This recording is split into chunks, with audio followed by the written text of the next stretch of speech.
Coffee's cold as hell. All right. We are rolling. And you know what time it is. Go, Ninja. Go, Ninja. Oh, snap. It's the foot. Oh, but no, we gonna whoop butt, but we gonna be Gucci while we doing it though. Hey. We're trying to get down. Get it. Oh, what? Ninja? Iceman. Bop. Donnie. Hey, we gonna get the Donnie later. Iceman. Hey. Stop. Collaborate and listen.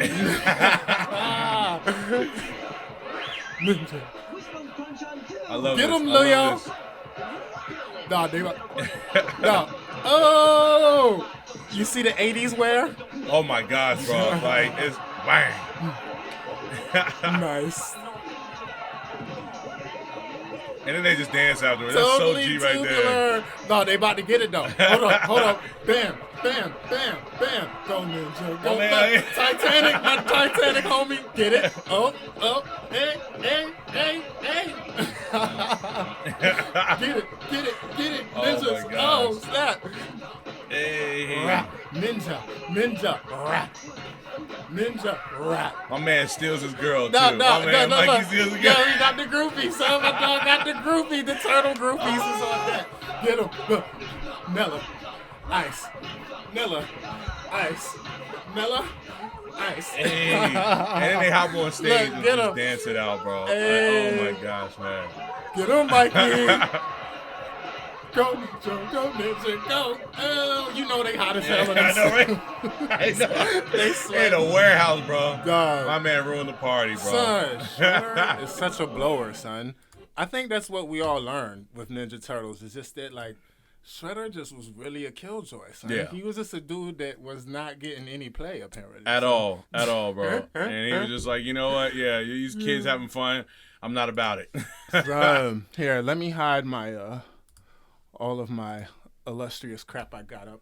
Anyway, man, how's it going, dog? Thanks for coming. Brother. Thanks for having me, man. Of course. Wow, of course, I'm excited for this one. I'm so excited. Man. Oh, man, this is great. So, guys, which camera am I going to look at? So, guys, if you don't know, you are now watching the new Filmosophy with Trey Hill. I know that the intro is not as normal, but we had to let Vanilla Ice bring it in because he killed the ninja rap. The ninja rap. He really did. If you don't know, now you know. Hopefully they'll not cut this off on YouTube. They have to let that ride for us. Right. Yeah, I hope so too, man. If not, I'd be upset for you. Dog, for real, man. But no, guys. But this episode, we're breaking down Teenage Mutant Ninja Turtle 2: Secret of the Ooze. I'm your boy Trey Hill, independent filmmaker here in Atlanta, and I have my wonderful, talented, marvelous, stupendous Maryland brethren is in the house. Yes. Y'all give it up for Mr. Kevin Saunders. What's going on, everybody? Thanks for having me, man. Thank you for having me. I'm going to need you to just walk around with me and just introduce me like that all the time. That's you, son. Like, you know what I'm saying? No, we're wrestling fans, so we know how to hype the entrance. Oh, right? yeah. You know what I'm saying? Oh, yeah. Coming in, fine as a mother. Me.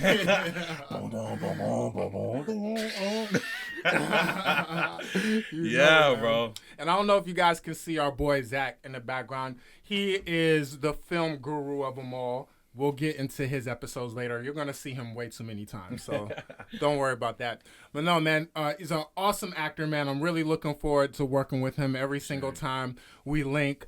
And I can't wait to see your most recent work. We got Compound Corpse. Yeah. That was actually directed and written by Zach. And he starred in. He was blind as hell. I'll let him tell you that story, apparently. But yeah, man, he plays a zombie. And, we really get to know this zombie. We know what it's like to be his kind. He lets us know, But no, man, that's what Kevin does to his characters. You will know this character after he portrays him. You will. But no, man, bunch of fun, man. So, before we get into it, I was just telling you guys that the whole reason why we've been scrambling around to get everything going is because I had the first DP meeting with Andres for Hobo Jungle.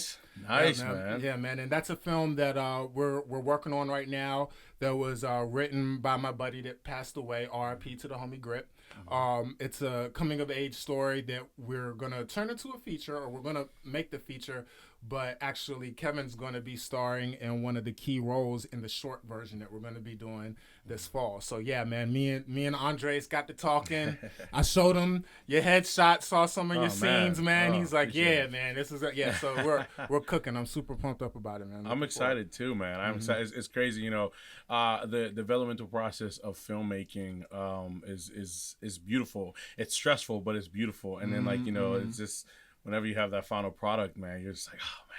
Right. You're like, I love it. Yes, man. I love exactly, man. Yeah, man. And like I was telling you guys, because actually I just so happen to, you know, just be talking about this, running my mouth about it to them, because we're film guys and that's what film guys do. And maybe a couple of weeks later, like I'm all the way up in Virginia, like, you know, like trying to hide away from the great state of Georgia and what's happening right now. Yeah. But, you know, they just call me and they're like, hey, man, I think look at your phone. We got some shots of some stuff. Why don't you take a look? And oh, so we have a set now. All right, great. One less thing to worry about. Yeah, man, it's just so awesome, the community that we're building here from the 301. Hey, you know what I'm saying? Represent DMV, baby. I'm just saying, man. Represent. No, but shout out to the A2, because we definitely are not in Montgomery County. If we were in Montgomery County right now, we might have like a VHS camcorder. Yeah. It needs to be a little bit different. Testing. Right. Can you hear me? Nah, man. But it's beautiful, man. I really love the community that we're building here, man. So much fun, man. But we're getting into the nitty gritty of it. If you don't know, the new Filmosophy,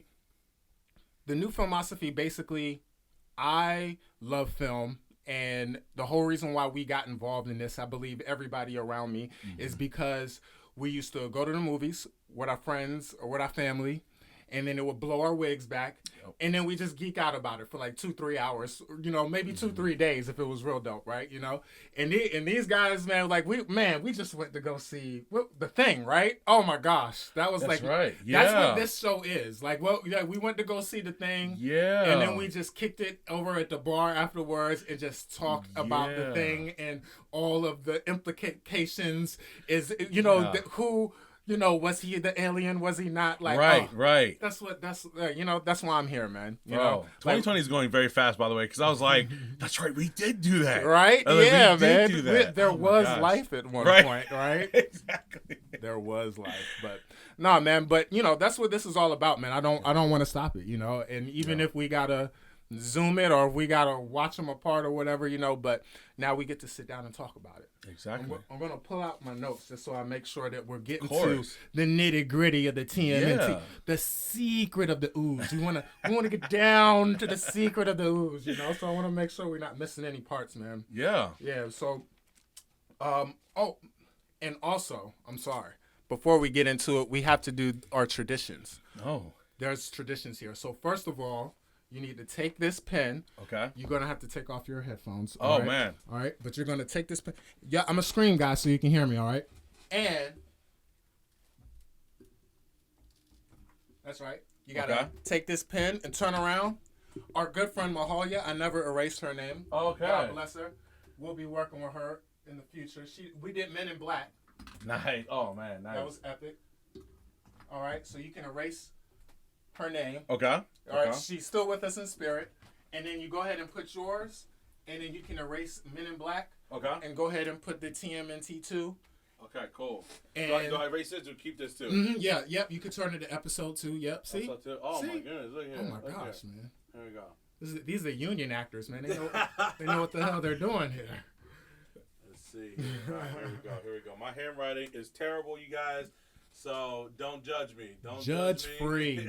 We are not talking about you. All right, here we go. All right, we're gonna erase everything. Mm-hmm. There we go. Oh yeah, that's great penmanship. You know what I'm saying? You know, for now, you know, it's the erasing I'm better at. The writing is terrible. You could be a little unruly with the erasing. You know, you can be a little more unruly. There we go. All right, here we go. Boom, boom. Let me make sure.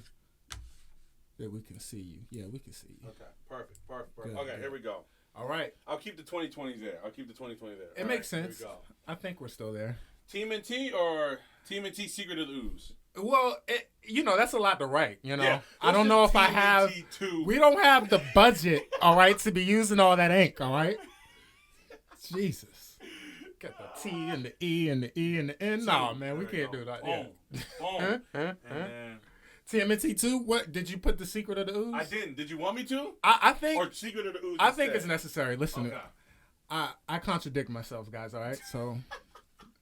Listen to what I feel, not what I say. All right, here we go.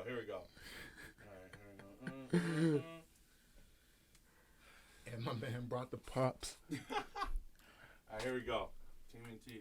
Cowabunga! This is Raphael on Raphael right here. This is the future version of him. I'm a war-riddled criminal. Please, when you go back to the future, go back to the past and save us. Save us from this beautiful, horrible nightmare of our lives. Save us now. Go. Yo, I love this because, you know what I'm saying? Like, even though, I've stopped playing with toys, so to speak, right? You still love it, man. Like, if I have some toys in front of me, I'm gonna play with them. So it's gonna happen, bro. The thing is like I'm not brave enough because when people is looking at me, that's when the adult comes in me. But if nobody was around, yeah, I'd be beep, beep, beep, beep.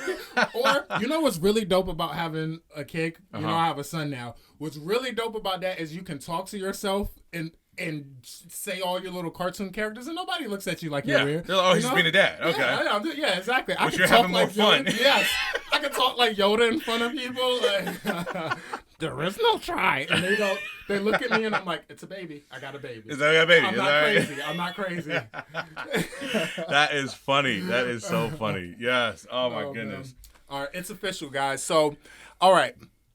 Now we're going to go do some chores. We're going to get into TMNT2 really soon, guys. I promise. But we got to do some chores here. All right. So first of all, I must ask you, all right, have you ever, no, that's not a question. Have you ever?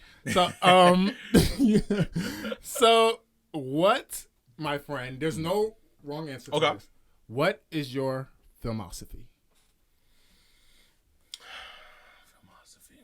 This is all right. Philosophy is that art is necessary.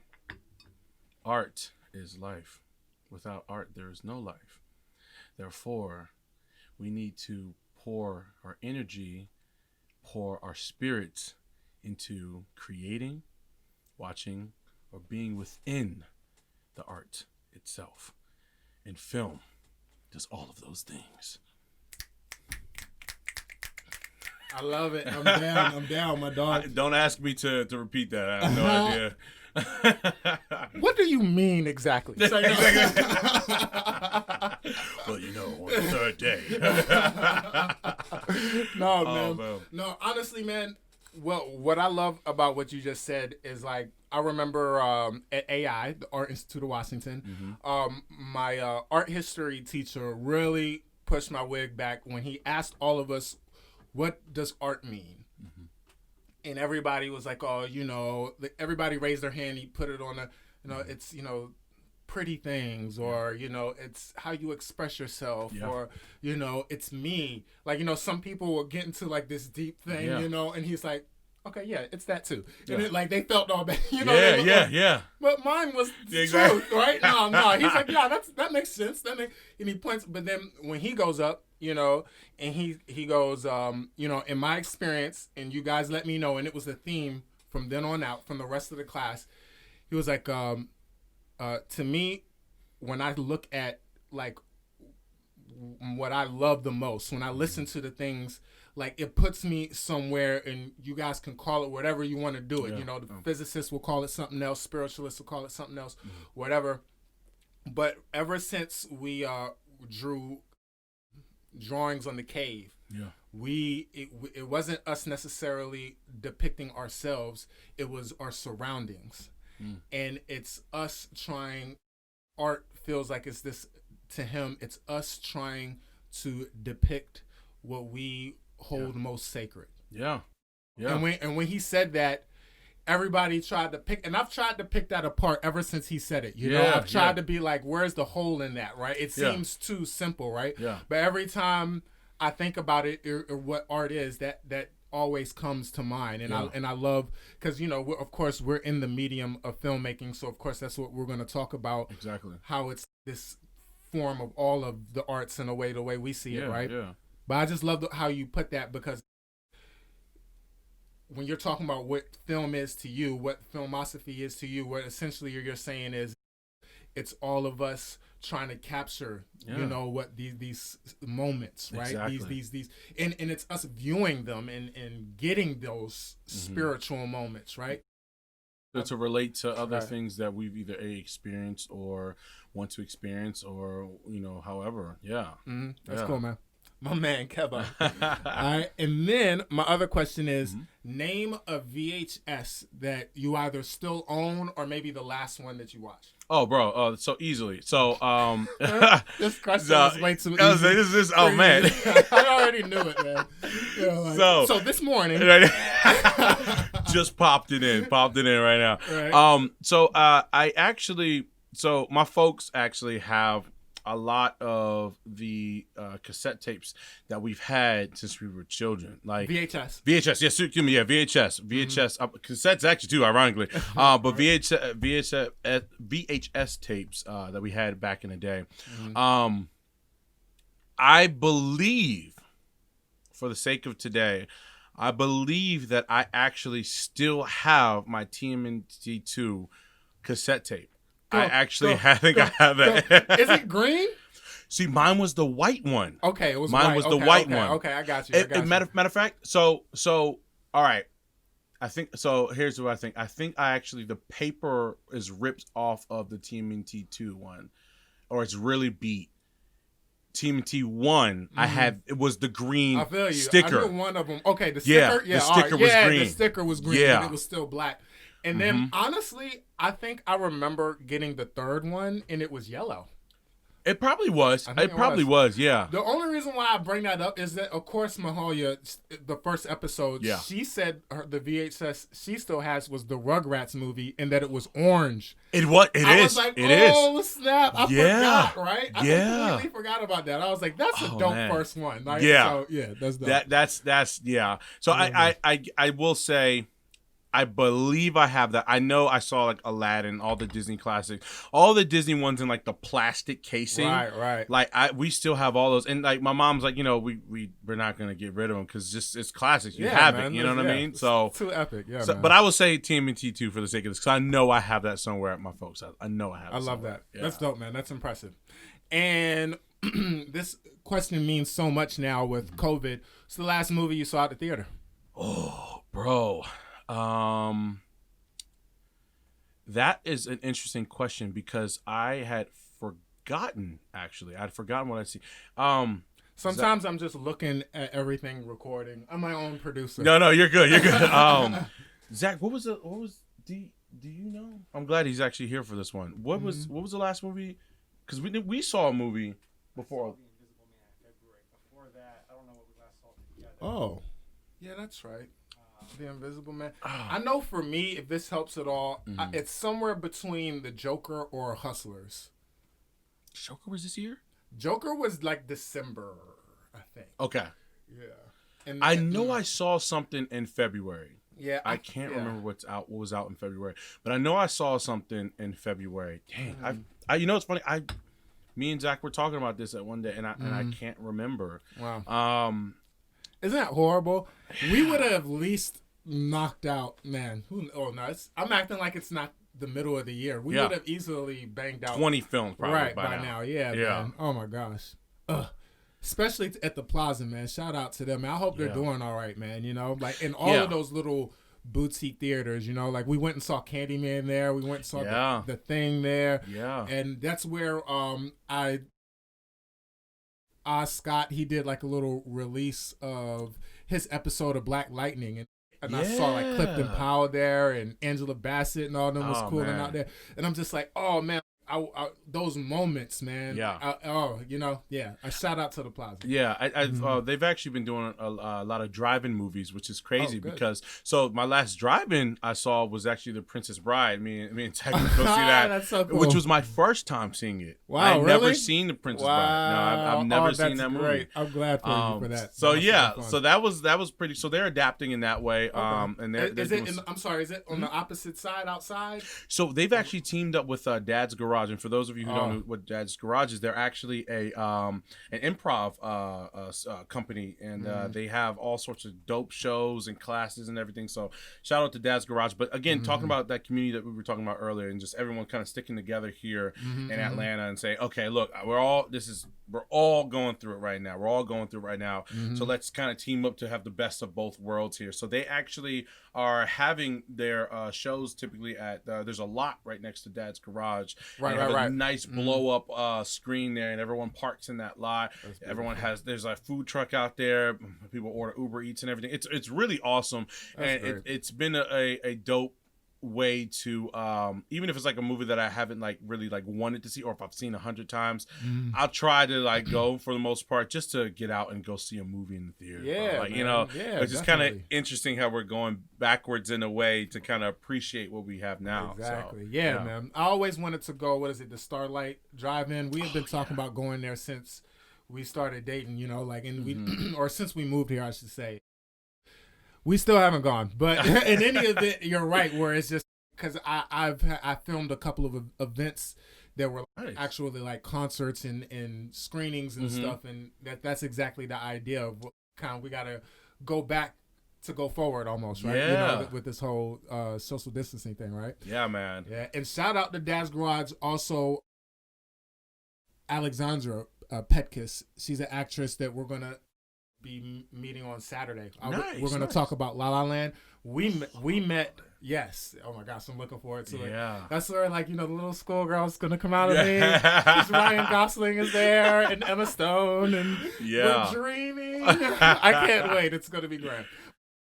But no, we met at Dad's Garage in one of the classes there. Oh, that is awesome. Yes, man. Great listener. You know that's what acting is all about, man. I'm looking forward to you. Maybe get you guys in a scene one day, man. Oh, man, I would love to. I'm always down to collab. I'm always down. Yeah. Yeah, man. She's awesome. But, shout out to Dads, man. It's great. Yeah. I can't wait to go there and get some more classes. Yeah, a lot of great people there. Mm-hmm. And, of course, the most impossible question ever for us. What is your favorite movie? Of course. I knew it was coming. So... here's how I'll dodge the question with and answer in a complex way, just like actors do. I will say that, and this might be a question later, so if I'm jumping ahead. So there were 3 movies that were in rotation as a child for me, like on a consistent basis, that I will say definitely like my child, I always hold dear to me. Mm-hmm. One of them was the movie that we're talking about right now. Is awesome. Teenage Mutant Ninja Turtles: Secret of the Ooze. That movie, from start to finish, like I can still quote to like this day. It's ridiculous. Yeah, it's crazy. It makes so much sense how Donatello ends up being the Ronin, right? We're gonna get into that later. But I'm gonna get him, y'all. But you know what though? I will say. So jumping ahead a little bit, I will say, seeing it again today. Although I still don't think it's him, there are more arguments that kind of defend your case. I will say. That's all I will say. That's all I will say. I will. I'm going to take that to town. He said I was right, y'all. Yeah. So it was that. It was Jurassic Park. Oh. And Michael Jackson's Moonwalker. Random, people. Random. So those, of course. I own that. Did you? I owned it on cassette. Yes. Did you have the black cassette? The VHS, you mean? I keep saying cassette. Yes. VHS, yes. Oh my gosh. Loved it. And I have the DVD now. Do you see? I might have to actually buy that DVD. Right. Just so you have it, man. Yes. It's awesome. So I with that being said, those are like like they are just pivotal movies in my life. Now, one of my top movies. It just always comes to my head. I can't say it's my number one, but I also can't not say it's my number one because it's just always a movie that stays in my brain always top conversation is Saving Private Ryan. It's just man. always up there. Tom Hanks is one of my idols, which is one of the reasons why I became an actor. I feel you. You know what I'm saying? I remember you saying the tombstone on Compound Corpse. Wasn't it him and Hank Will Smith? Yeah, and Will right. Smith was also another one of my idols, or is one of my idols. Also about Compound Corpse, he won the award, the best actor ever, starring in Compound Corpse, and he won the award. Y'all, shout out. I appreciate it.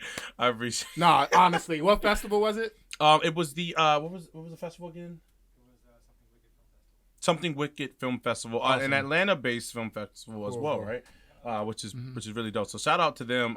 Best filmmaker or best actor ever. That's what that was the film. That was the certificate. That's what it says.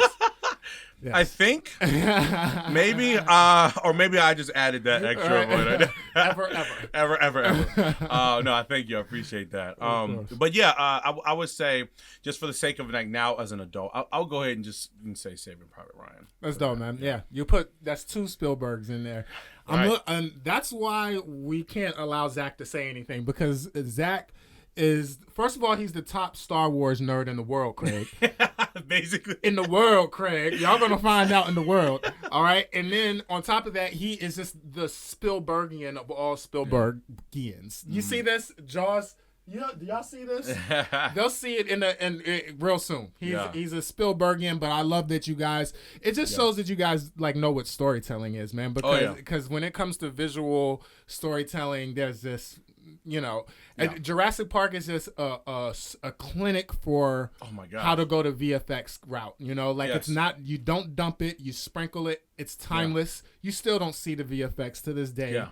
It competes with Avatar, and practical effects too. Right. Like, oh my gosh, like it's a practical effects like clinic. Like it's interesting because you watch that movie and you're like, like a movie that came out, 25, 26 years ago at this point in time. It's like, now it holds up so well, and the practical effects hold up. Yes, looks man. better sometimes than half of the stuff that we're seeing now. Lord. And it's just like, wow. Yes, you know what I mean? Yes, man. And Saving Private Ryan, I know the one cool camera trick that I love is when they sped up the shutter speed, and it just gives it that super crazy feeling on the beach. Yep. Oh my gosh. And that classic, he walks around, picks up his arm. Oh my gosh. That scene, and I know, honestly, bro, I could be on a Spielberg podcast. But I will say, this is just the first time. Yeah, this is the first time. We got so many movies to talk about. So I will say, my last thing on that is that, bro, that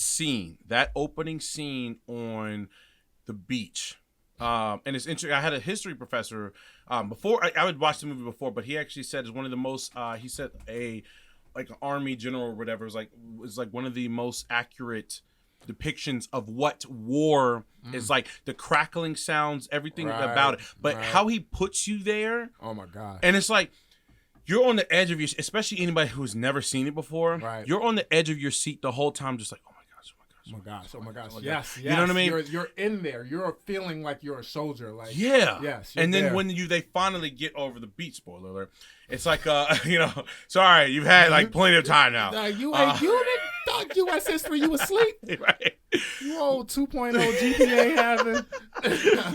So when they finally get there, it's like it's an exhale, and you don't realize it. Mm-hmm. You don't realize it until you finally watch that scene, and you're just like, man, right? I have not moved. You there. Yeah, I have not moved. Like you're like, I haven't moved since the movie started. I have not moved. Right? Yeah. And I watch a lot of war movies as well, and you see so much that they've taken from that movie to pay homage to it, and you see how groundbreaking it was. But that's man, I can go all day, folks. Man, but that's what I will say about Saving Private Ryan right now. Beautiful, man. No, that's dope. That's exactly what the question entailed, and I think that we can actually get to the nitty gritty now.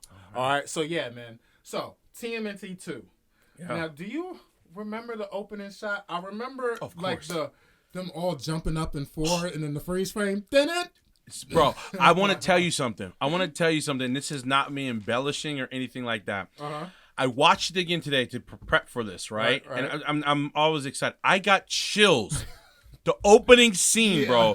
Whenever Kino delivers the pizza, Right. And they go down. You see them in the background, and they jump. Like I'm getting chills now, and it's just like you see it because you're like they're back. Right. You know what I'm saying? Man. Oh and, my gosh. And just even that whole open sync, there's like that. And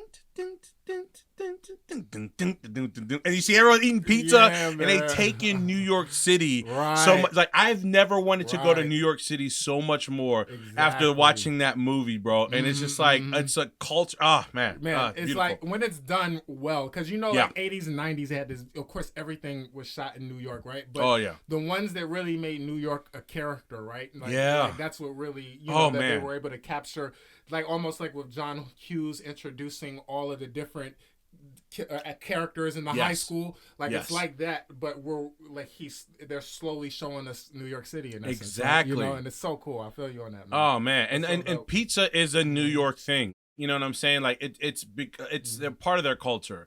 It's like so understood. You know what I mean? I feel you, even man. more so than like I know Chicago has their type of pizza, but pizza in New York is just like I'm gonna get a pie. Like I'm gonna get a pie. It's just that's what we do. You get a slice and it's go in, man.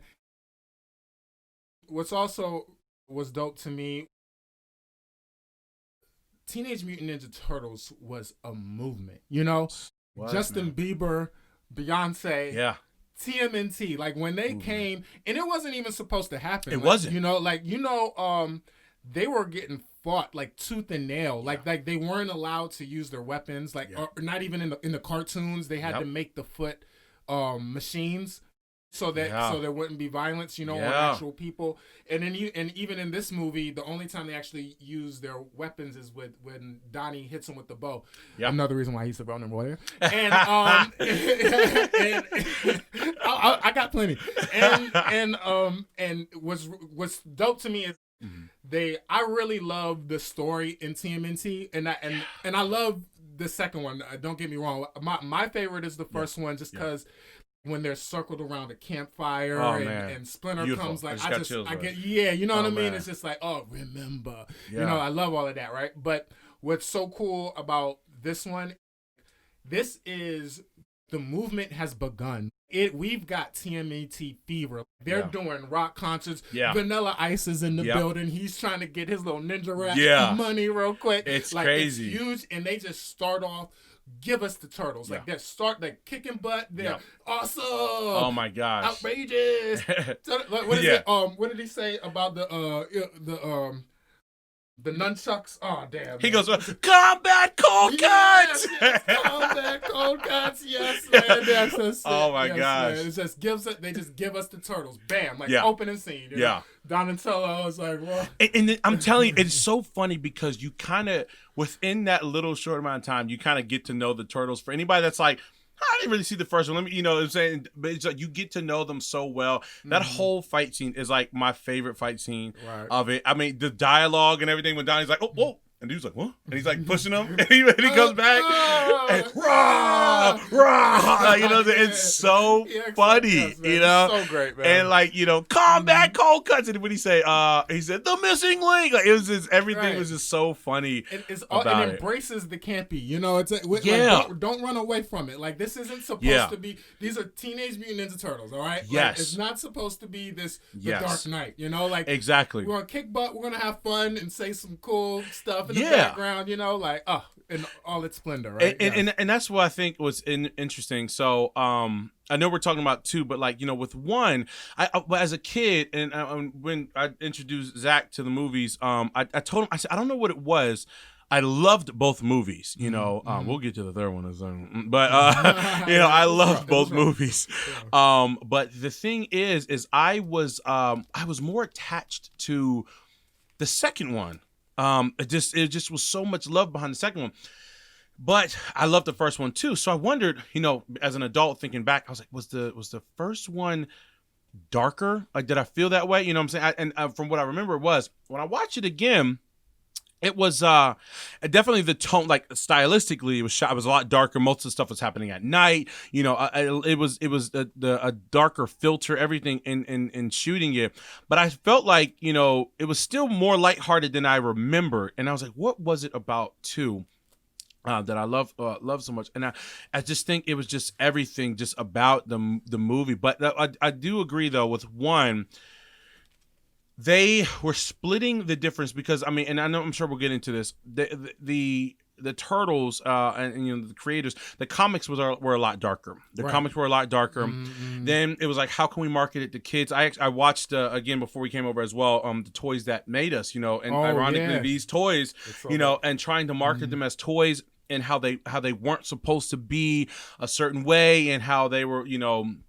Everything was kind of by luck and chance, right? And then how they blew up to be what they were. The first Ninja Turtles was you know, all right, we're making them in the tournament. We'll see. It was at that time the highest grossing indie film that had ever been made. You know, shout out to Jim Henson. Yes, Maryland representative, man, Terp alumni. So you know, represent Jim Henson, R.I.P. And you just saw how with the first one.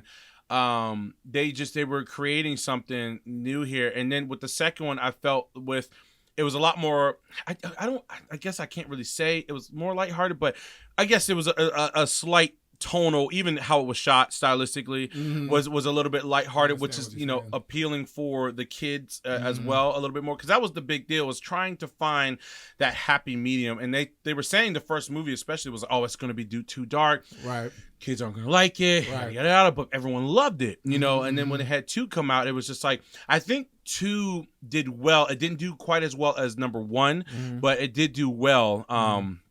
And, you know, at that time, you know, it was just like marketing. You also knew that they had more money of a budget as well. I think my opinion is that Jim Henson's, you know, crew and everybody, I think the puppets in the first one were good. So if I had to rank or puppets and costumes, I should say, I would say number 2 has the best costumes, had the best puppets, in my opinion. They upped their game. You can tell that. Yeah, man. Yeah, definitely. They had more money, and I mean it makes sense. You know what I mean? They look different. Each one of them had a lot more distinct look. You know, they do. And I think it goes 2, 1, and then 3. 3. I mean, I just think we'll get into 3, but yeah. But yeah, there was just so much surrounding around 2. It's just the story.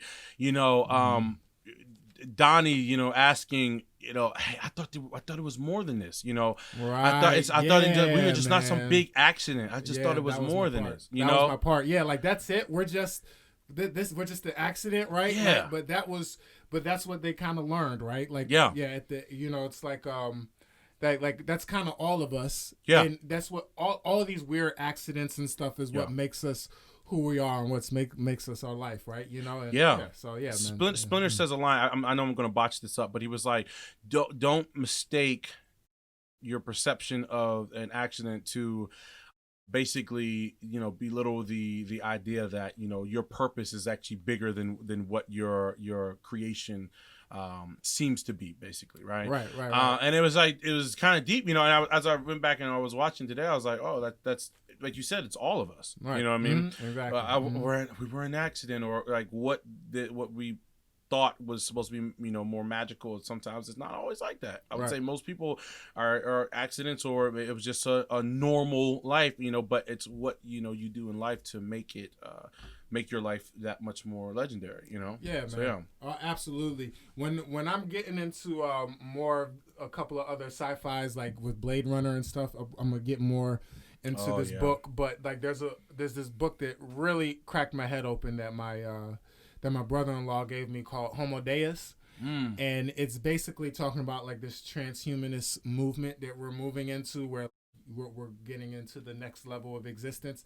And the only reason why I'm bringing that up right now is just because it forces you to really start thinking of us being a sum of our experiences, you know? Well, not more of this individual spirit or soul or whatever, and, you know, not to, you know, dump on anyone's religion or spirituality, but it's just understanding that this is a biochemical thing that is making decisions and having sensations, and things are happening to it, and it's just responding and reacting to it. And the only thing that makes it who it is its relationship with everything else around it, right? And that's its reality. For better or worse, there could be something else happening on the other side of the pond, on the other side of the country, on the other side of the galaxy, but this person's existence is right here in this space. And what is like, if we kind of look at it in that way, then we wouldn't belittle whether it was your experience,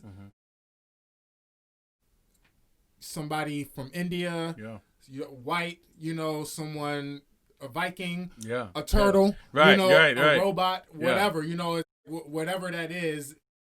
If we just kind of give each other that respect, then maybe we don't have to have those kind of bottomless moments of feeling like our life is just this random crap that's always happening, right? Yeah, you know what I'm saying? Like, it's very true. Because we all get to points like how Donnie felt in that moment, right? You know, we all kind of feel like, yo, like, am I only here just because, like, a couple of drinks at a bar one night? Like, yeah, right. I mean, it's true. But what's wrong with that? That's dope. That's what makes you special. That's your story. Exactly. You know what I'm saying? Like, that's dope, man. Yeah, your parents met at a bar. Yeah, hell yeah. And then, you grew up and you did this and you did that. And what's wrong with that, right? Like, hey, man, you were some pets that got flushed, and then the ooze came, and then the rat showed you the ways, and now you the Ninja Turtle saving the world, man. Yeah, world phenomenon. It's true, man. You know what I'm saying? And I think there's a lot of stuff you can gather from that, even though it's marketed for kids. I mean, it's a lot that you can take from it as an adult or even as a child or however, man. So I love it. Yeah, man. So I want to know your opinions on April. Well, we're not gonna. Okay. We're not gonna materialize her here. We're not gonna. But just objectively, old April, new April. Okay, so because I loved 2 so much, I put in my head April 2 just because I just fell in love with that one. Right. But going back and watching April from the first one, she had so much more spunk. She had that lovableness. Me and Zach talked about this. She had this like kind of lovable / sexy kind of / like badass type. She's like, I'm gonna go out there. I'm gonna fight. She was fighting. You know what I'm saying? And then I think what they did in the film is they made her. She still was that kind of like I run stuff type deal. Like I'm April O'Neil, but it was a little bit more damsel. And in the second one, where like you remember in the first one, which was kind of very raw, when they were like had grabbed her and like they were stealing her purse and everything like that, and she was like fighting back and things like so it's pretty cool to see that contrast. So objectively, of course, I say 2 just because I love 2, but filmmaking wise, looking at it with brand new eyes and stuff, April from the first one is just she is I think the true embodiment of what I think I would want as an April O'Neil if I was doing the movie. Yeah, man. And shout out to Megan Fox, because I think she did a dope job with the newer ones too. But I agree. I think that the second April fell under the whole. It got gimmicky. Teenage Mutant Ninja Turtles 2, like you say, I think in its awesomeness, it got very kind of poppy. It got very poppy and easier to digest. Where it is the first one, you can tell that somebody had a vision. Yeah. And this was a story. And she was a lot more fleshed out then. And I love the subtext. Splinter is talking, and while he's saying all this deep shit, she's like, and he knows my name. Right. She sits down, it's like, why couldn't I dream about Humphrey Bogart? Somebody like that. Right. I love this kind of like the subtleties where it kind of really did feel like, first of all, I felt like April should have had a bit more problem with them all up in her zone, son. Like, they was all up in her space. There was nunchucks all like basketball, skateboards. I like breathe. Like, give me 50 feet, bro. Like, I'm letting y'all stay here now. So like we need some room here. And I think that like given the April from the first one, it would have been a little bit more like. The second one was a little bit more subtle, like, any luck finding a new place yet? That was her line, But the first one would be like, yeah, guys, yeah, glad you're cleaning up after yourselves. Yeah, I love being a maid. You know what I'm saying? Like, there's a little bit more wit with her. And a little bit more, like, fierceness. You know what I mean? And again, and I agree with you about the whole poppy thing. So I agree with all of that. I agree. Like, some people had an issue with Vanilla Ice, and a lot of people make fun of it. But those people are horrible people. You know what I'm saying? Yeah, They're horrible people. It's the greatest rapper of our age now. So it's like, I love it. Like, the poppiness. It's like, it's like like they're dancing, they're fighting in a warehouse, they're fighting like these, like, quirky creatures or whatever. I think it's like all those things that you love, Yes. It's like, okay, it takes itself seriously to an extent, and then it's a kind of reminder, like, all right, y'all, these are Teenage Mutant Ninja Turtles. All right. All right. For kids. This is Do you think that, because I think the Muppets, they keep trying to come out over and over again, and I think why they keep failing, and I think that the reason why the new TMNT with Megan Fox, and in general, like the new Star Wars, like, I think things are getting a lot edgier. They kind of got the Dark Knight syndrome. Yeah. But do you think maybe, I like to say that it's them being too edgy and trying to play too much, but I don't know if kids are as innocent as us, man. Do you think they would enjoy if TMNT 2 came out right now and all of its campiness? Do you think kids these days would enjoy it? So there's two things with that. So I think there's a desensitization with children out there. They're way too there's information that's way too accessible to them, right? So like they're finding out about shootings, killings, and things like that, and they're becoming numb to it. So by the time they're like 10, 11 years old, they're like, oh, sex is this, oh yeah, you hear about the guy that got shot, his brains blown. It's like, like, children are talking like this because it's just, there's that. Right. But also now the interesting thing is we're living in an age where they're doing a lot of remakes, but they're doing a lot of remakes to appeal to multiple people. So yeah, I'm gonna have that kidness, but I'm appealing to guys like us who grew up on it. Right. So that it has to have that little bit. So these Batman movies and stuff, and these Marvel movies and things like that, they're appealing to the kids, but they're appealing to us. We're the ones that's gonna buy all of the, like, the priceless ornaments and all that material, and then when we have our sons, we're gonna get them Baby Yodas and Mandalorian shirts. Exactly. And, yeah, man, you're right. You're absolutely right. And then also, it has to. We think about the times like how 80s movies were made, and then 90s movies as well. This was 91 when 2 came out. So you were kind of getting out of that 80s stage, and that pop culture 90s kind of phase as well. So when you have that, there is that stylistic way too, that those type of movies, and also, like you said, like at that time, Teenage Mutant Ninja Turtles were trying to appeal them for kids. Like, these are kids, right? Whereas like the Michael Bay versions, which don't let me get started on those two, I appreciate them in their way, right? I appreciate them in their way. But they were like, all right, we are going to appeal to both audiences. I'm appealing to the 25-year-old who grew up watching this. You know what I'm saying? I'm appealing to the little kids that, that might be their children, the 30-year-old that might be there, that they bring their children to see this as well. Right. But it's mainly like, all right, this is what you knew then because you grew up watching this, and then here's what I have for you now. So I think that's why as well. But you're right. The Dark Knight syndrome. I was having this conversation the other day, how, especially with these superhero movies, Nolan has set the tone as far as these superhero movies and having this gritty kind of style, right? I love it. As an adult, I love it. And it's kind of like this expectation or whatever. So, but again, also, it's appealing to all these artists. Shout out to Blade. We don't want to forget Wesley. Blade, yep. Y'all know what I'm saying? We know that y'all set the tone when it came to the Very superhero true. stuff. Very true. Shout out. But you can go ahead. Yes, Blade. Yes. So let me not discredit Blade at all. I guess with the more recent pop stuff with the Dark Knight and everything. So, but do I think that? So I guess I say all that to say, do I think, because there is an innocence of children, kids are watching certain things and stuff like that naturally will have. Do I think like the 5-year-old or 6-year-old, like when I was watching it, would love it?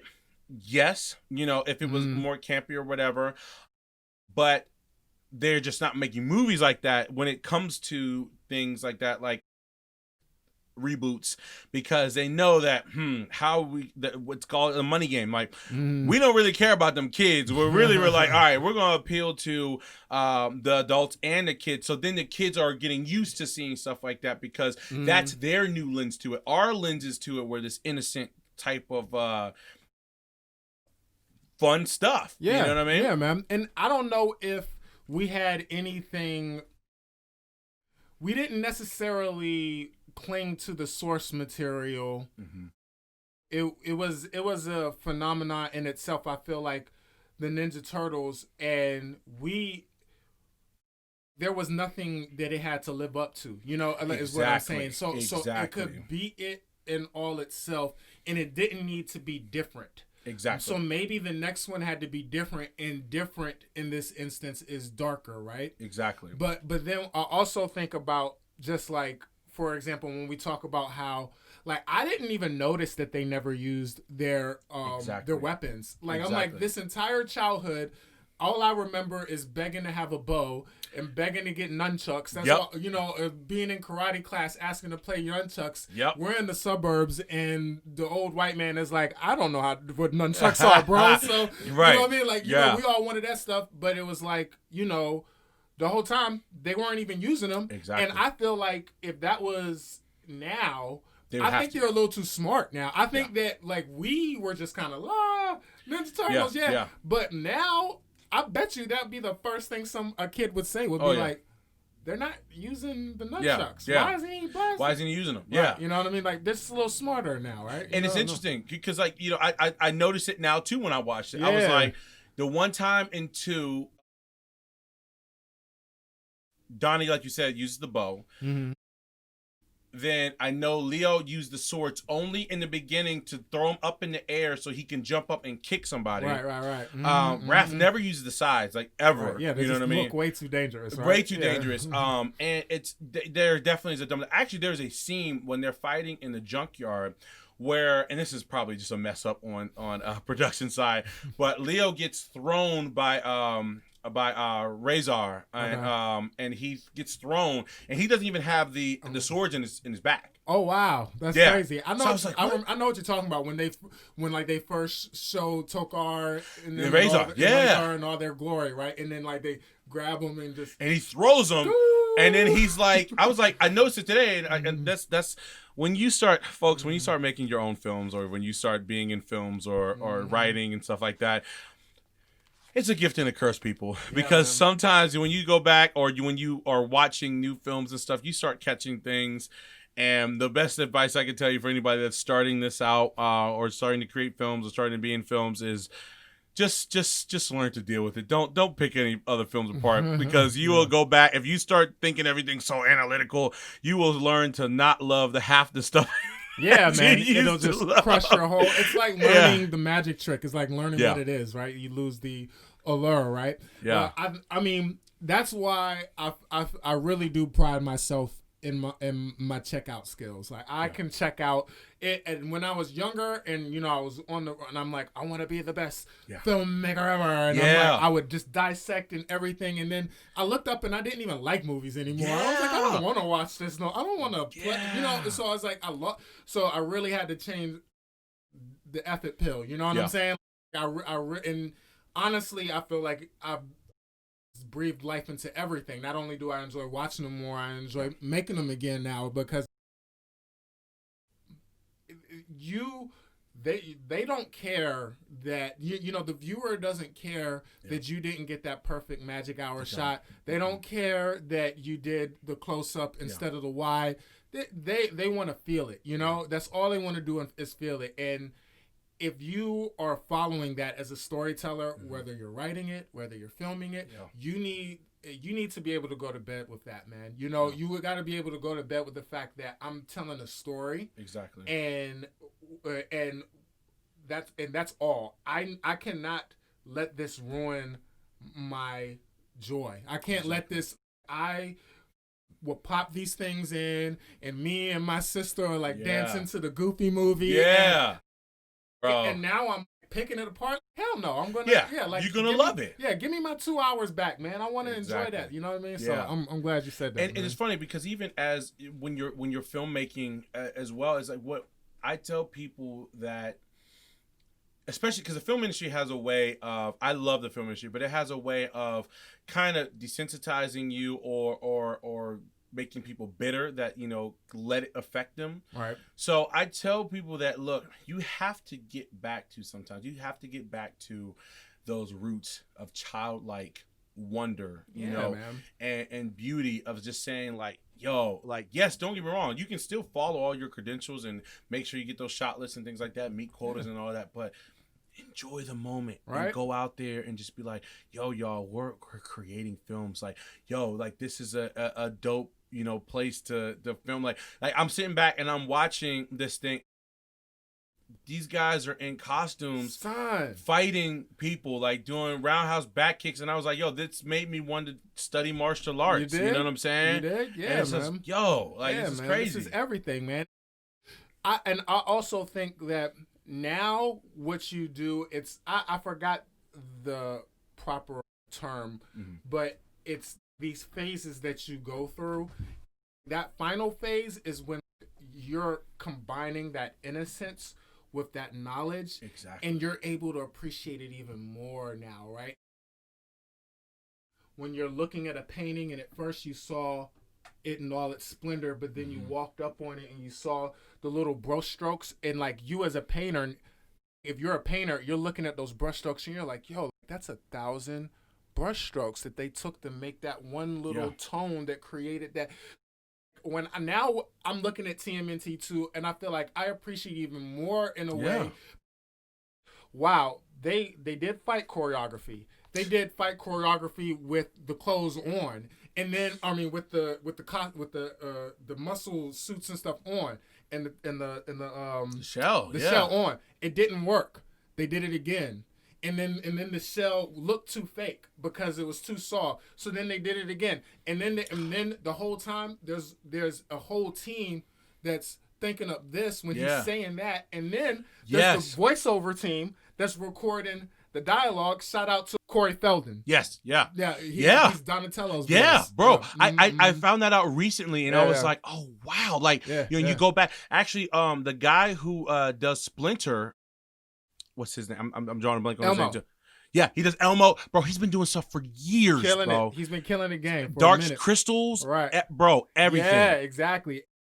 Ernie, the actor that plays the short Asian guy, he played Donatello in one. In one, right? And he was legit then. Like, you know what I mean? So yeah, man, it's crazy to see. But I'm just like, wow, that must have been the funnest set ever. Oh my gosh. Yeah. Could you have pictured, like, I hope they have fun with that. I'm sure there was grueling times, but man, I love being a turtle. And I love being it's like, yo, I get to fight in a turtle outfit, bro. Are you kidding me? Right? Like, this is so dope. Right? You know what I mean? Are you kidding, man? And it beats, I'm sorry, like, it beats anything any VFX can do. Right? It beats anything. Oh my gosh. Because you go and you can smack people through walls, and in the Michael Bay one, you can smack people through walls and, like, you know, crash but I'm telling you, to see a grown man in a turtle costume doing flips and, like, back kicks and stuff like that, people can't do that normally. Right? You feel me? To do it in a turtle suit, bro, I'm like, come on, man. And just puppetry, man. Again, I keep this going just because I want to see that you're still recording. No worries. I think at the beginning,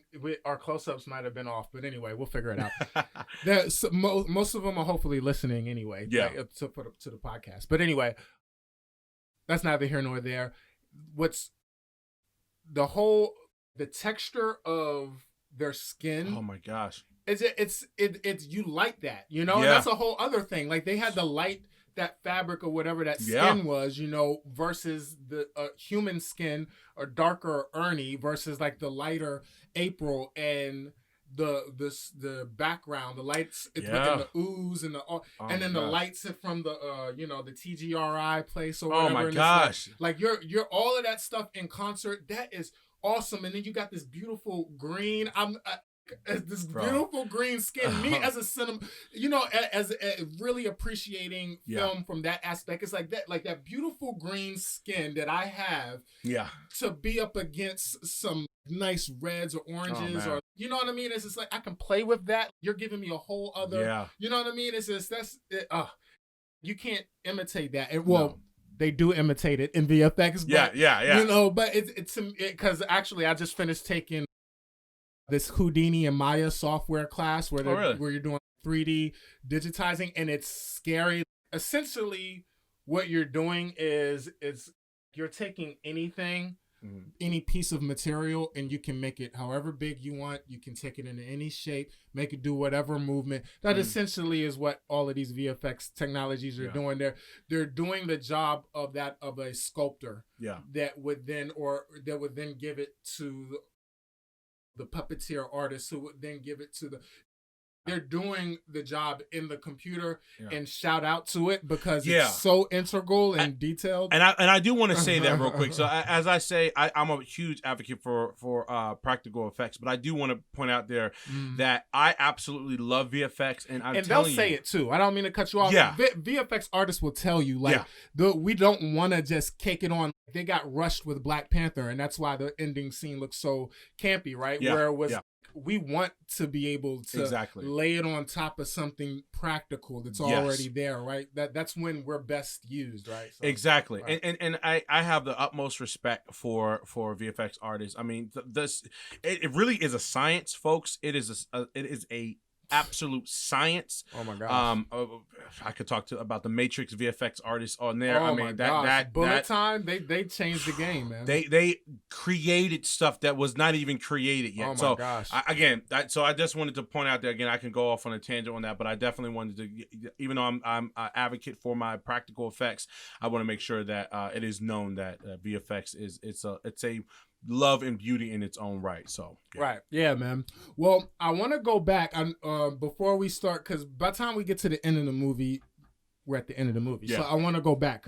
So basically, the premise of the entire story is that they lost their home, right? Because the foot ran through their stuff. Yep. Right? Because how did they find out? How did they find out where the sewer was? They followed the white boy.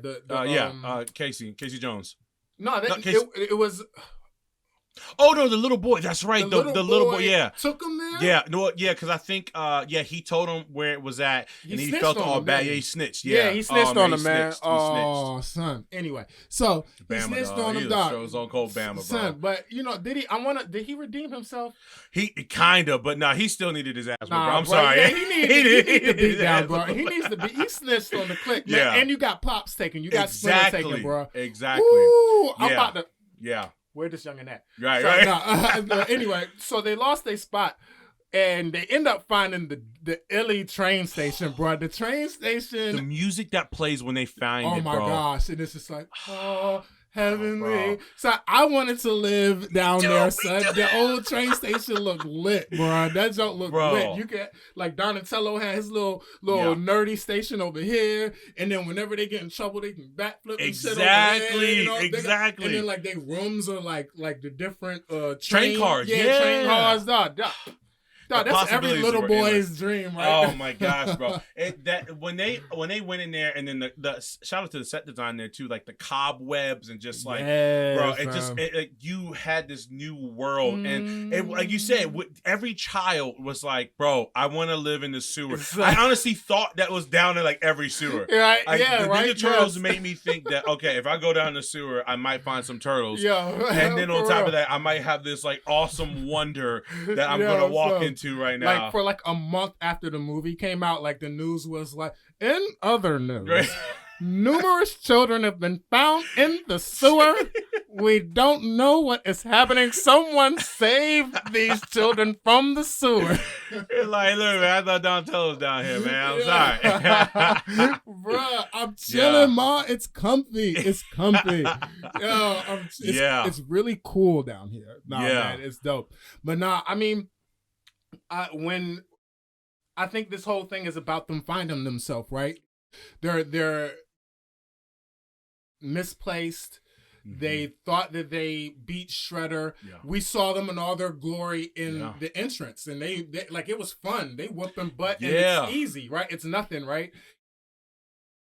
Come Tokar and Razor, which should have been Rocksteady and Bebop. Exactly. But the creators didn't like how campy, like you said, they wanted it to be more serious. So they was like, no, you can't use them. Yep. No, so that's why they did Tokar and Razor. Yep. Son, I wanted Rocksteady. You know, we all wanted Rocksteady and Bebop. Yeah. But I think that they were they could have did the same thing with Rocksteady and Bebop, but they posed the threat that was needed, but by also being children, though, it made them still campy. Exactly. Mom, they calling Shredder Mama. Babies. Get rid of them, right? Yeah. That's awesome. Yeah. Right? Yeah. So I mean, so now they find out that basically the waste, because it's even dealing with environmentalism, right? Yeah. Where this corporation is making this toxic waste that's been underneath the sewers for 15 years, and it's creating Ninja Turtles. Yeah. So I think all in all, thank God for polluting corporations. Of course, yeah. As long as Ninja Turtles are coming out of it, I'm cool with it. We're cool with it, right? Like, like maybe I'll be born with an ear on the back of my head, but there'll be Ninja Turtles. Ninja Turtles, it's fine, okay. Right? I'll be able to hear better. I'll be able to hear them come more. You know what I'm saying? I can hear the ninja rap better when I flip. You know what I'm saying? I can still hear it from the other side.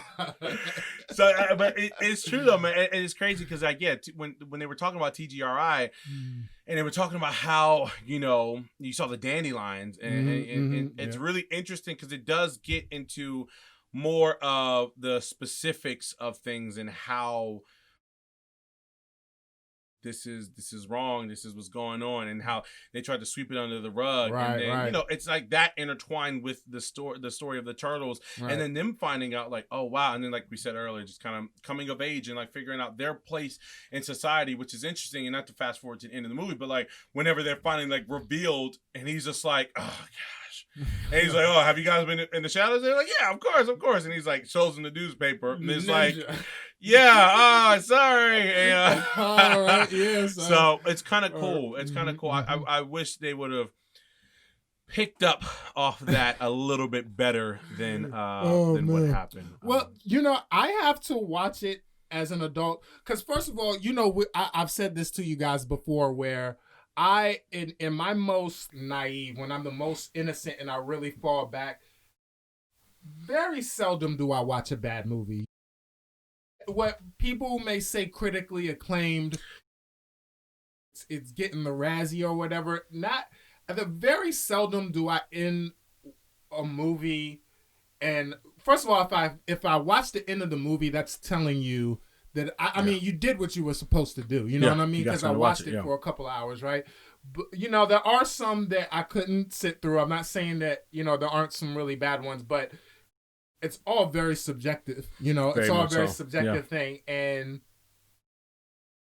I forgot my point. I forgot what I was saying. I think you were going to say is like that even though 3 is considered bad. Yeah, thank you. Yeah, going back to 3. Even though 3 is considered bad, I have fond memories of it. Like, I remember they needed to make that staff again, and Donatello in all of his splendor creates the staff again because he's so highly intelligent. I remember like just them having to go back in time, and they was wearing them wet samurai outfits. Like they was looking cold. The samurai outfits were pretty dope. I did like those. I wanted the toys. So I'll be honest with you, I only saw the movie that I can remember one time, and the reason why is because I only had 1 and 2 on VHS, and for some reason my parents didn't get the third. I don't know why, but I saw it over a friend's house. One of my mom's friends, she had let me, or she was watching me, and her son had it. He was like a couple years older than me. So we had 3, and I was like, oh, can we watch 3? I don't have 3 in my house. You know how kids are. I don't have 3 in my house, so can we watch 3? So we watched it, and I just remember that I was kind of like, oh, this feels different. You know what I mean? Like, this feels different. Like, oh, I wasted all that time because I wanted to watch 3 so bad. And then it was just kind of like, oh, okay. Maybe we all grew up too. Maybe I don't know. Yeah. It was interesting. It was interesting. I mean, any third one, very seldom is the third one. You just got too much to live up to. How many third ones really lived up?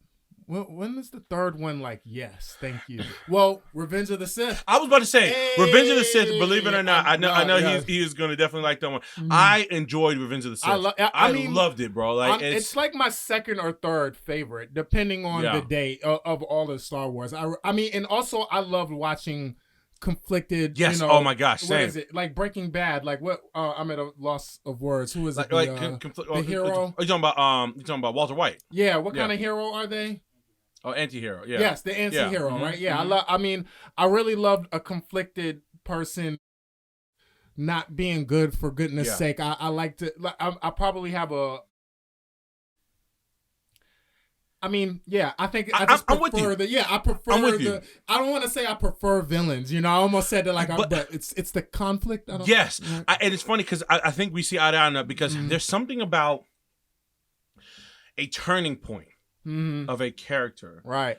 That when you're like, if these stars were to align this way, they would have gone this way, right? They would have gone that way. So, like for example, there's a great movie you should watch it called A Place Beyond the Pines. Oh my gosh, yes, with Ryan Gosling. Yes, Ryan Gosling. By the way, so talking about shots, that opening shot of that movie, I was talking to him about this. I tried to recreate it for a film when I first started filming. I tried to recreate it, and I actually would love to put a shot like that in one of my movies. That long take was beautiful. Oh my gosh! But without giving away too much, because he still has to watch it. We got to watch it soon, actually.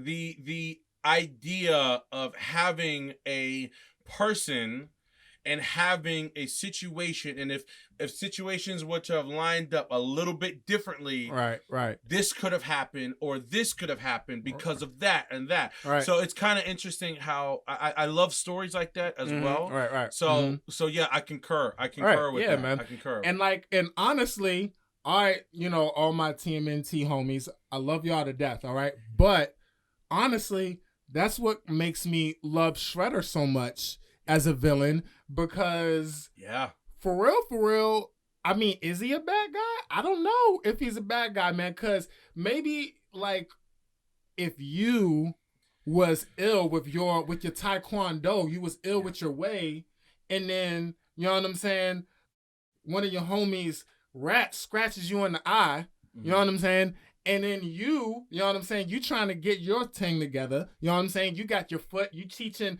these teenagers out here, these spoiled suburban New York kids, you trying to get them right, get your money right. Look, it's like Nino Brown. He like the Nino Brown. You're like, hold on now. This is it. And if you trying to abuse the youth. Trying to help out the youth. You know, that's all I'm doing. Maybe if you see these turtles, maybe you going to feel some type of way too.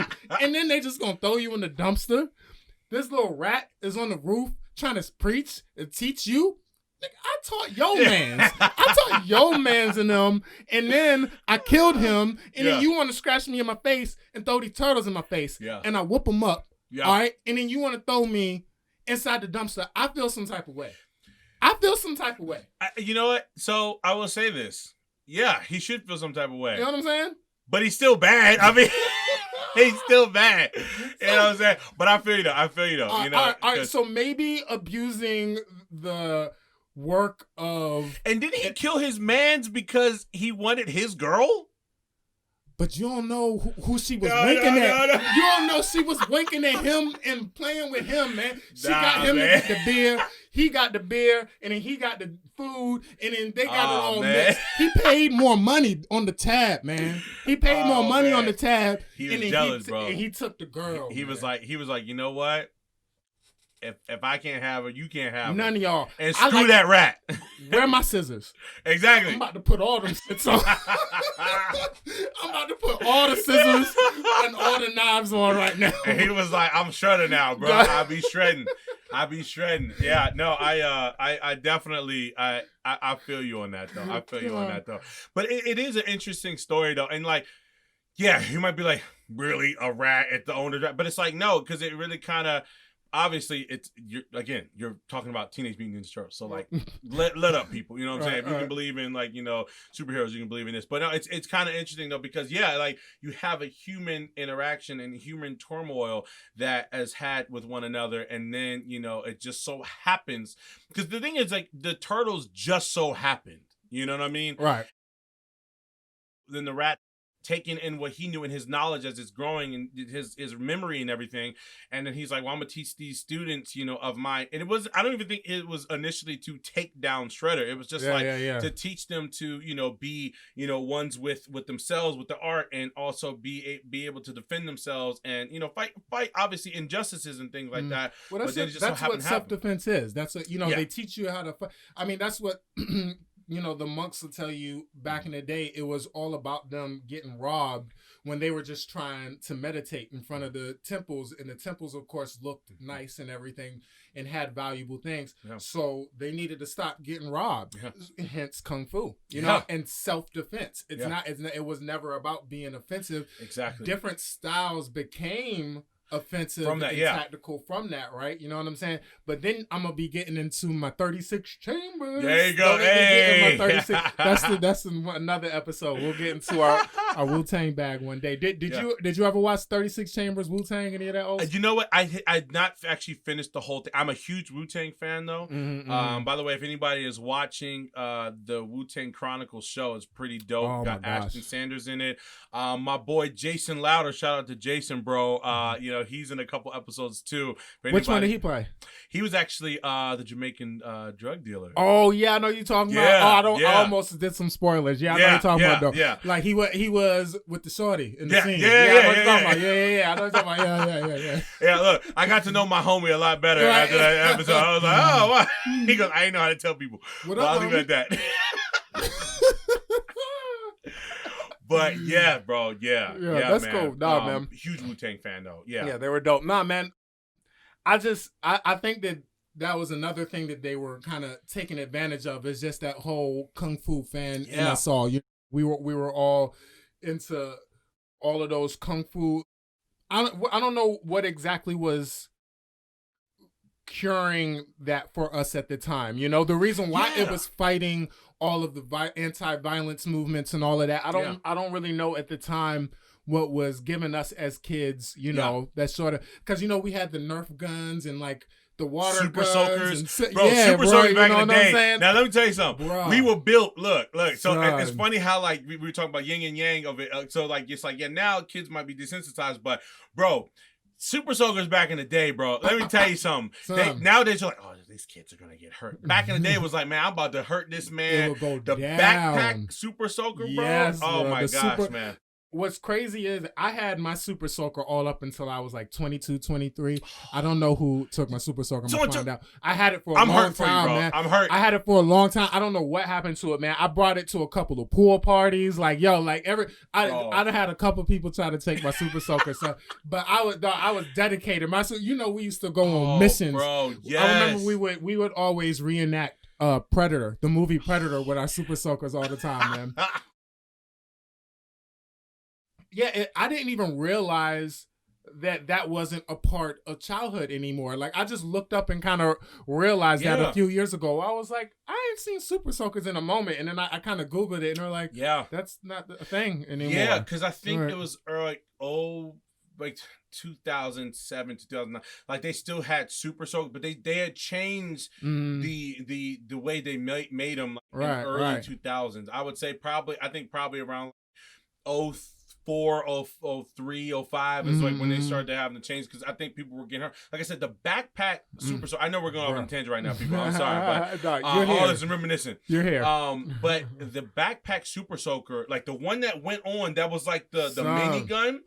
That thing is like, it's strong for an adult, man. You know what I'm saying? So I remember my boy had it. He hit me in the back. Yeah, that Tony Stark scar, bro. He's like, okay, our chest is on the floor right now. So yeah, it's interesting, man. But you're right though. You're right.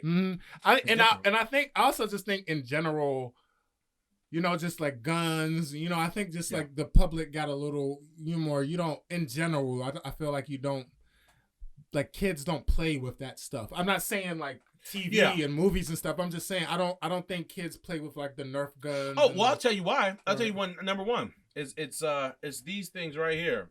It's these things right here. This is because, bro, the thing was like back in the day, bro. Even though we had handheld gaming, it's like we still went outside, or it was like there still was a need to go. Like if you had a Game Boy and I had a Game Boy and we wanted to play, we still needed to meet up with each other to get the link to be able to play. Now it's like Wi-Fi and everything's on the phone, so kids are like don't.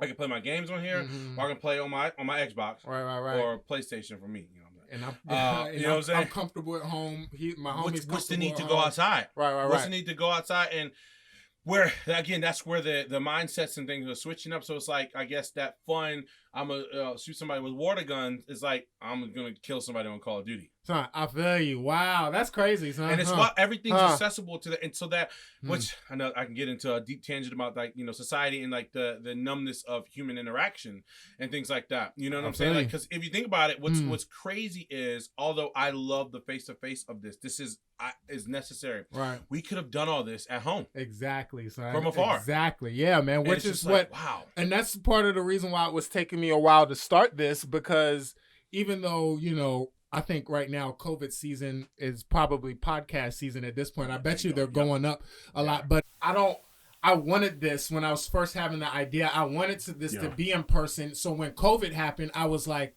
dang. Yeah. Let me just wait till this thing rides out. Yeah. And then it wasn't until I'm listening to other podcasts and they're talking about, oh, this is the time to do it, right? And I'm like, oh, crap, duh. Like, now that I think about it, I could be Zooming. But my first instinct was to have this in person. Yeah. Because I feel you where I felt like the closer we are, the further apart we are, you know? Yeah. It's like, hold on. This is not enough available space. Okay. Hold on. Hey, look, it'll be good for a good break anyways, because I have to use the restroom. So, perfect. Yeah, let me use the restroom. So we'll cut on everything, and then I'll load, and you use the bathroom. Perfect. Well, yeah. All right, guys. So we had a brief intermission. All right. We had to go down to our sewer and make sure that the cobwebs were up for the ladies later. Make sure the foot wasn't a foot. You dig. Names are banished. Man. But no, I appreciate the last point that you brought up that made me basically say the more communication tools we have, the less we communicate, right? Yeah. The whole reason why I started this podcast is because, again, I watch movies, I digest them all the time, but now I'm doing it by myself most of the time when I got time, just Netflixing by myself. Yeah. You know, maybe knock out a flick with my wife when MCU or Parasite, something cool comes out, right? For the most part,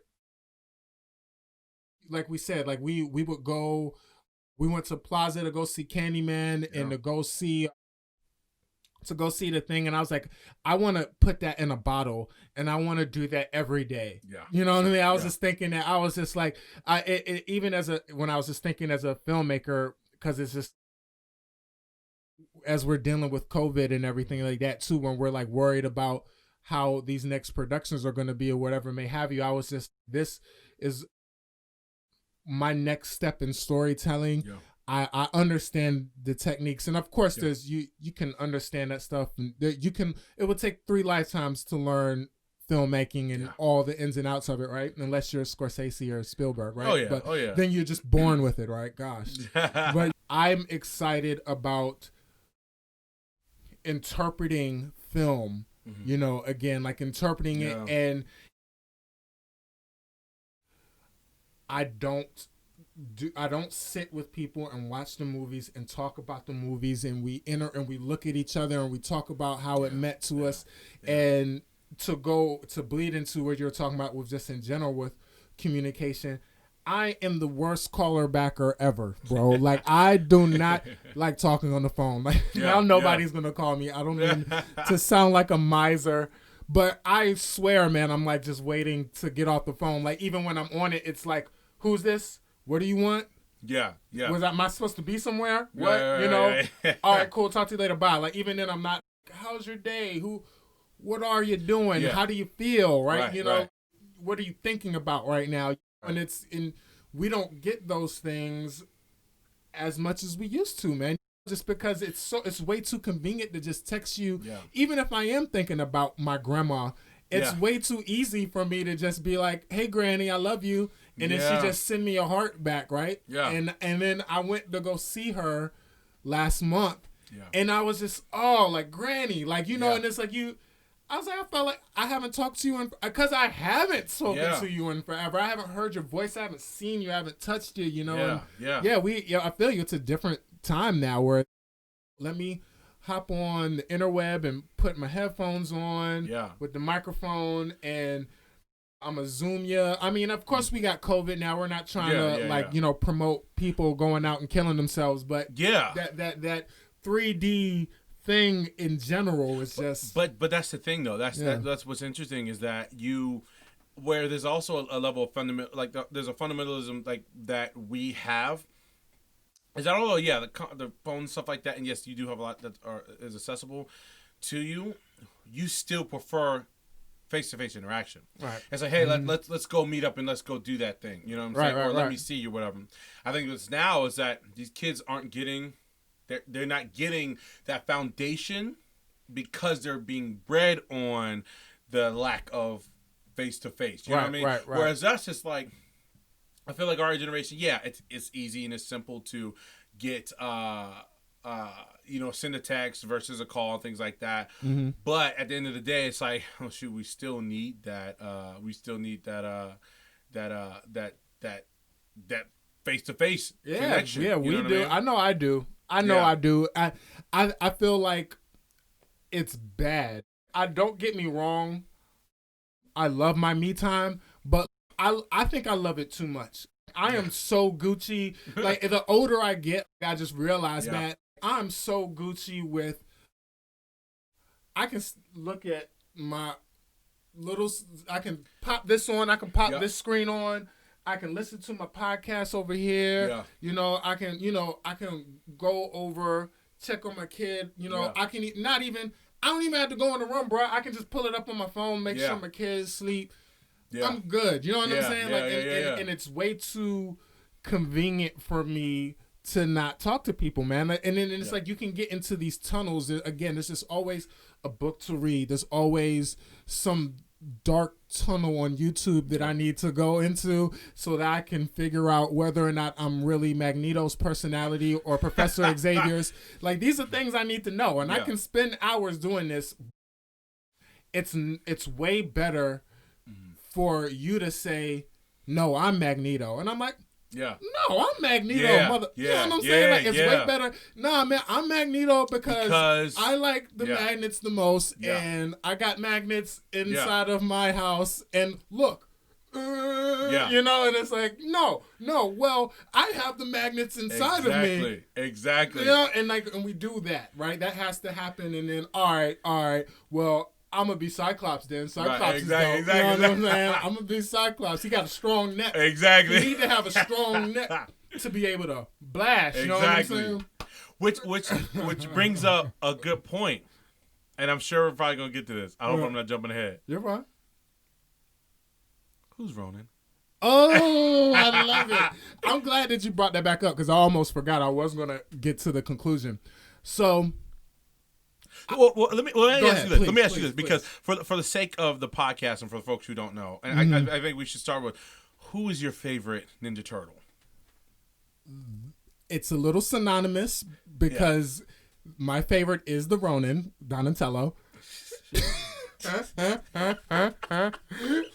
it's just how it worked this time. Sorry. But yeah. So no, Donnie was always my favorite because I am forever the outcast. Like that's it. I've always saw myself that way. I'm the middle child. I'm the one that's forgotten all the time, And I was the one that was watching everybody, and I'm the one that's quick to be like, well, technically, that's actually fiber. You know, like, right. And people are like, oh yeah, whatever. Yeah, you know what I'm saying? Yeah, right. That was always me. And Purple, my big sister was obsessed with Prince. So she had purple everything all the time. Yeah. And she had a purple bike, and I would always steal her purple bike so that I could go out, because that was the good bike. My bike was crappy, but and also I probably abused my bike too. That's the reason why it was crappy. But but I always kind of had this affinity for purple too. So Donnie, definitely. What about you? So and this is so cliche, I do love all the turtles. I love all the turtles. And I love them for each their own thing. Right. I love Raph the most, but I would say for quite a time. I love Raph the most. It was kind of neck and neck with Leo. I felt I really got blown with Raphael as an adult watching the first Teenage Mutant Ninja Turtles. Yes. Because, bruh, like, if you don't just sit down, bruh. Just sit down, bruh. Yes. Why you got to go out on your own all the time thinking you the tough guy, man? And it's true, bro, because so it's like with that I relate to Raph, but at the same time I don't. I feel like because I'm a natural leader, so that's why I felt the connection with Leo and Raph. So, but it's like it's interesting because if there was a turtle that was in between them both, had both their personalities, I feel like it would be me. So, I can see that. I see that. You know what I'm saying? Because I'm the hothead like Raph, and I'm like, let's go crack some heads. Right. But at the same time, I'm very much like Leo, where it's like, come on, y'all, let's use our heads in this situation. Like, let's think about this. You know what I mean? So, and it's like the leadership. So that's why there was such a clash between Leo and Raph, because, Leo really did look up to Raph in a lot of ways. And you know what I'm saying? And there was such and then Raph looked up to Leo in a lot of ways. And they needed each other. Exactly. You know what I'm saying? Man. And that's what we found. That's what we saw a lot in the first. Exactly. Because when they went to April's old folks' house, Leo was in the dumps right beside him while he was in the shower the whole time. It's beautiful. I'm getting chills about it right now. Right? It's beautiful. See that beautiful drawing they have of him. Yeah. Like, oh, I'm about to go get that drawing now. Yeah. Man. Oh like, my gosh, bro. Somewhere where he's just. And you just feel him, man, like my brother, man, like And that's why I love about fault. one. Like, I wasn't a leader. I wasn't a leader in that time, and he felt like he. Dang. If I had led them, he wouldn't have felt to do this. Maybe he was right. If I was right there with him, then he wouldn't have. Then, if I had his guts, maybe, I would have done it. Yeah, maybe he wouldn't be in this situation. Yeah. You know what I'm saying? Yeah. So and it's such a beauty behind that. So I want to say it's really equal, but I guess for the sake of I want to say Raph, because Raph there's just a deep love of Raph, and he was reckless in one though. I agree, he was reckless. He is the anti-hero though. He really I mean, he's like a turtle version of Walter White essentially. Yeah, and he's like, let's just go do the dirty work. Right, Why are we talking about this right now? Let's go do the dirty work. Right. So in 2, it's like, but that's the other side. It's like, let's go save Raph again. You know what I'm saying? Right. So it's like, although in 2 it wasn't quite as bad, because he brought up a good point. He's like, yo, and also if you notice in that scene, he's like, he goes, look, I hate to admit it, but the kid's right. See? Why not use him to our abilities and do this? Right. Where you see that, and everyone's like, Leo and Splinter like, yo, it's reckless. Like, no. Yeah. But it's funny because when he goes behind their back, because he has to. Right. When he goes behind their back and he does it, he's still looking out for Kino. He's like, yo, when you do it, come right back. Right. And he was with them the whole time, every step of the way. So you realize he's not as reckless as what you think. Right. Not like in the first one, he was young and reckless. And that's also kind of paying homage to the fact that they're teenagers. We forget sometimes they're teenagers. Right. You know what I'm saying? Yeah. They're young guys. But what's really dope about that, because I'm really hoping that's what Ronin get the Ronin turtle. I hope that's what it gets into. Yes. Because a piece of them, when in their absence, in the absence of all of them, they inhabit Raph. Like in the absence of Splinter, they all got that much more mature in the first movie, right? You know, and in the absence of Raphael, they had to kick that much more butt, right? Yeah. And then in the absence of Leo and Splinter, in that moment, he was the father figure and he was the leader, telling Ernie like, "Hey, chill," right? Yeah. And it kind of goes to show you where his sort of growth in becoming a full person, but they don't ever have to become full people because they have each other. Yes. So that's what is really, to me, that's the rich part of where Ronan can really play. So go ahead. So yes. With that being said, and I really do, so you're actually going to like this. All right, so first off, let me just put it this way. Here's what I said. Leo would make a good Ronin because he's the leader and he's failed his brothers. Therefore, he's going out and he's going to be he's revenge, right? Which is so not like Leo. Again, I don't think that's going to be the case as far as a storyteller because it's a little too on the nose and it's a little too easy to do. Right. Raph, being the rebel he is, being the I'm the tough guy, I got this, he leaves when his brothers need him most. And they die. And now he has to live with that burden. And knowing that he's failed them and realizing the recklessness of himself. And he has no brothers, so then that's like that built-up anger. Everything that's there is gone. You know what I'm saying? It's all flushing out now. So you're gonna see a very dark Raph. I got you. Again, too on the nose. It doesn't help with storytelling. I got you. Now, let's talk about Donnie and let's talk about Mikey. All right. And before you, I want to make sure people understand. The Ronin turtle that we're referring to, I don't remember the specific title. We should have looked that up. But there's a new comic coming out where all of the brothers have died except for one, but we don't know who that one is. Yeah. So now all of us are basically theorizing and running around who we think the Ronin turtle is. And I fortunately know it, but for conversation's sake, we're going to keep going. So I understand too on the nose with Leo or Raph. It does make sense, but maybe a bit too on the nose. I like it. Yeah, because I think it would be too on. It doesn't make, and especially with the secrecy and everything behind it. Storytelling. This is the storytelling me coming out. It doesn't. It can make us a good story, but it's too on the nose. What's interesting is diving into a turtle you'd least expect. So this is what I will say. To your defense, before today, and I was watching the second movie again. Before today, I was like, nah.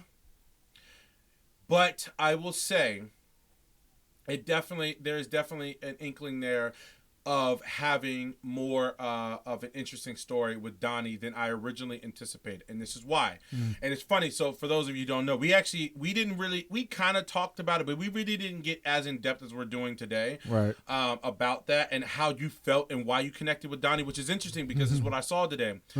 Donnie is, I guess, considered because you have the two extremes of. Like you have four brothers, and you have Leo, who's the leader, Raph, who's fighting to be the leader, and they have their thing. You have Mikey as the goofball kind of. I think they're all are generally around the same age. I think they're technically all like the same age or whatever. But Mikey's kind of like he's the youngest. He's like the young brother, right, what I'm saying, the goofball, whatever. And you have Donnie, who's basically like he's the middle child who is somewhat forgotten. Now he's the smarts, and he's like, hey Donnie, like what's this? But there is that oomph about Donnie that because he is not really the he's looked at as the smart guy, right? But he's not looked at as that he doesn't have that daunting characteristic that draws attention off the bat, other than like the smarts basically. So Leo and Raph, of course, like you have the hothead, you have the leader naturally, and then you have Michelangelo, who's the goofball, who's the party dude, like you know what I'm saying. And then which you another reason why I will bring in as a middle child, you also see Donnie a lot of times being the mediator. Right? Me and me are like, all right, hey Mikey, let's go over here while they're doing their thing. Right. Like, even in the movie, he's right. Yeah.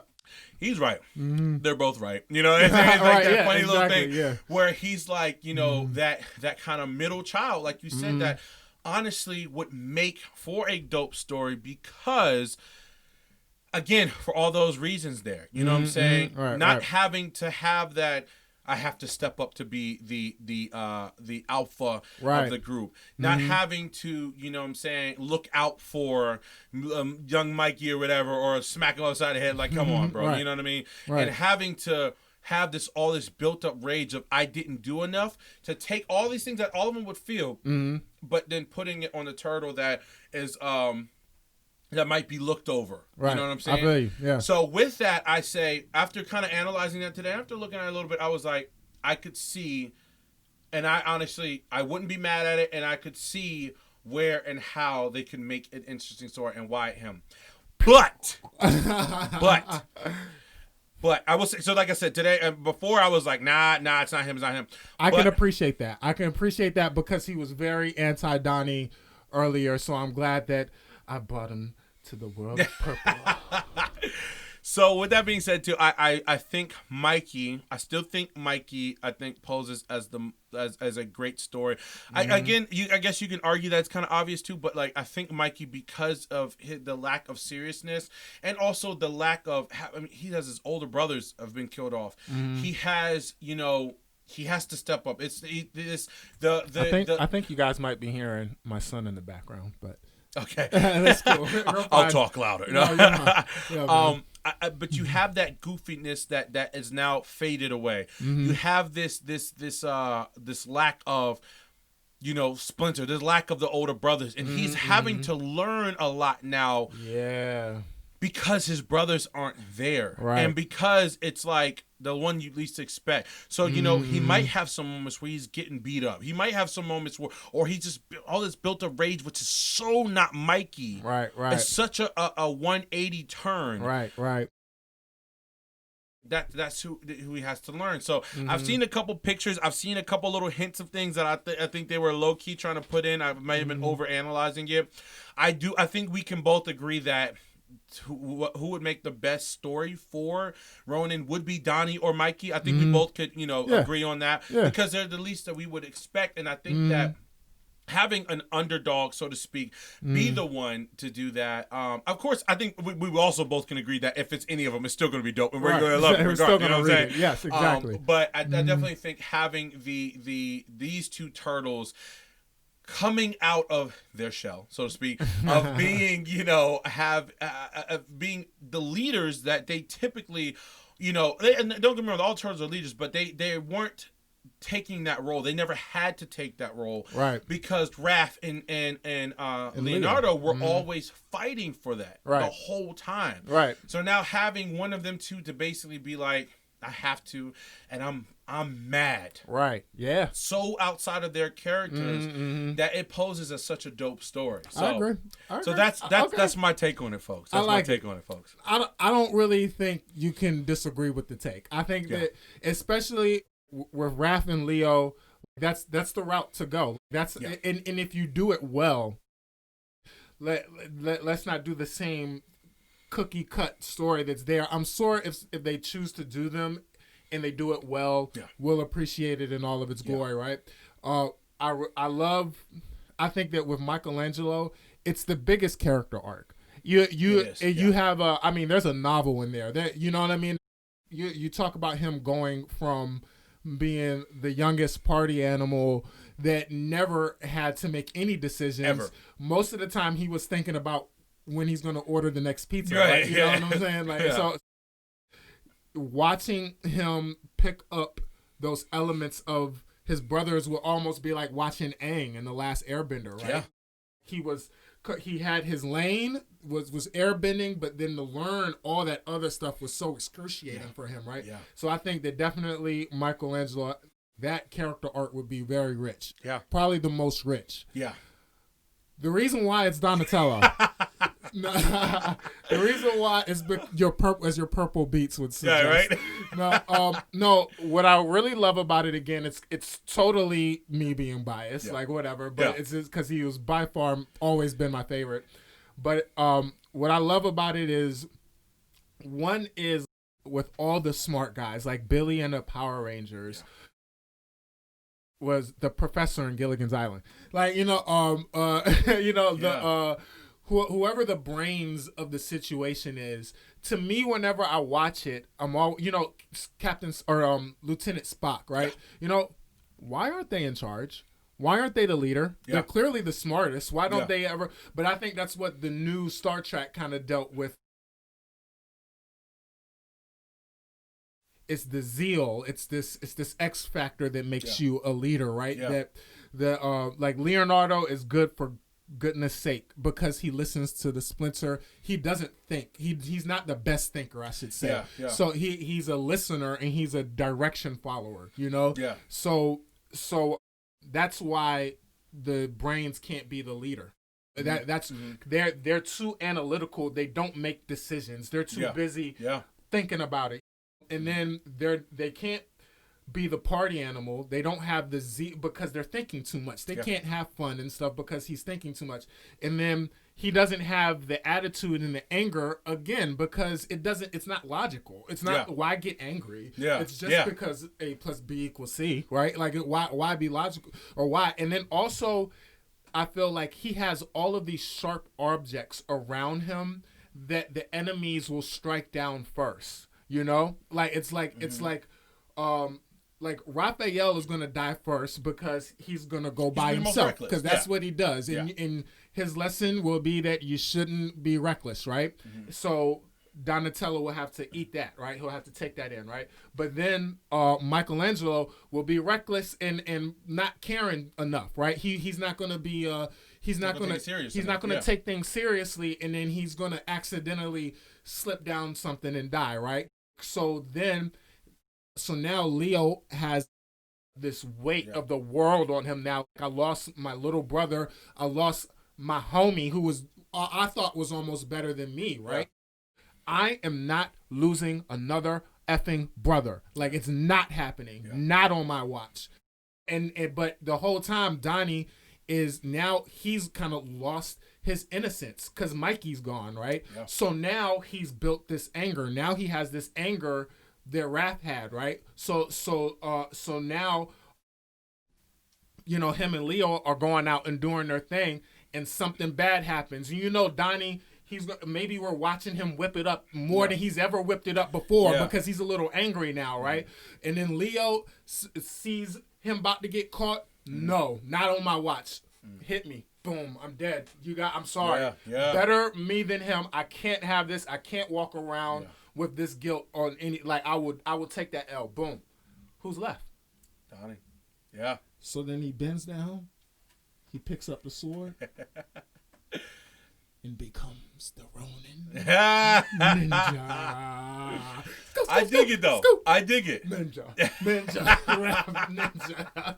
Like I said before today, and I've been preparing for this. Like I said, I was like, yeah, it can be anyone, but I just don't think it's Donnie. But I think honestly, believe it or not, it was for the reasons of why he should be, for why I wasn't thinking of him as the Ronin, right? Okay. Which is interesting because now I'm kind of seeing it more clearly in that aspect where I think that, I think that it definitely could be a good story. I really do think that it could be a good story. Mm-hmm. Like you said, yeah, definitely Mikey's whole character arc change poses for like the biggest arc. You know what I'm saying? Right. Within that. Right. But yeah, Donnie is like one of those you don't expect it, which is like, yeah, you expect Leo and Raph because leaders, okay, and that's on the nose, but then you have Mikey where you're like, that's kind of might be a little bit more obvious too. So who do you got left as well?